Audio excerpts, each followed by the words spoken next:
I have a very dear friend of mine here whom I'd like to have you meet.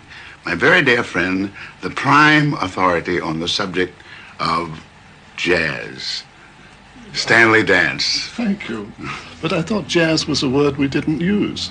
Well, I don't observe it very closely in a personal way, but I, of course, have no right to object to other people using it. Ah, that's good. One of the questions that I would like to ask you is why you always refer to the Newport Jazz Festival of 1956 as your birthplace. And I really shouldn't do it.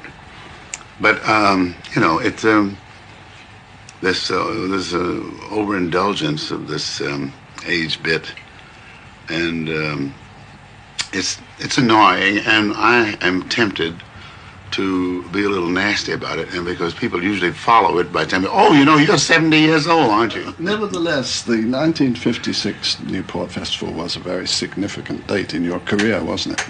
Oh, yeah, that was at the Newport Jazz Festival when Paul Gonsalves blew the 27 choruses with Sam Woodyard and Jimmy Wood behind him.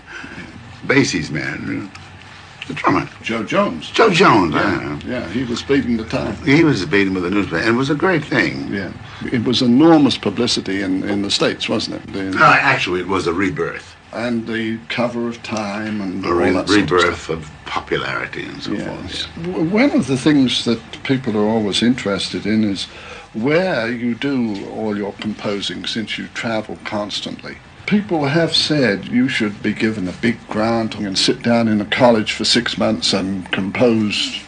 That would be rather hard, for you, wouldn't it? It'd be wonderful, wouldn't it? Would it? If you just to sit there and it just, I can see the green going around, you know, the stagnation. Yeah. You know, it's the greatest form, you know, the most ornamental stagnation, you know. And they said this cat is not only black, he's green. Well, in other words, the movement and the different people you meet and the different places you go, they have an inspirational value to you. The people? Yeah. Oh, listen, man, I go a lot of places.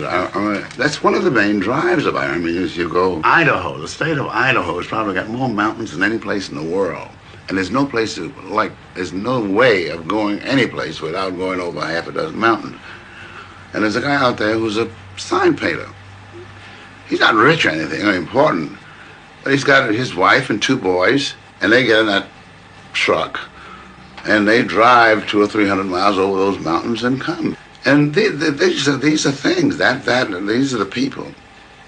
These are the people who do it.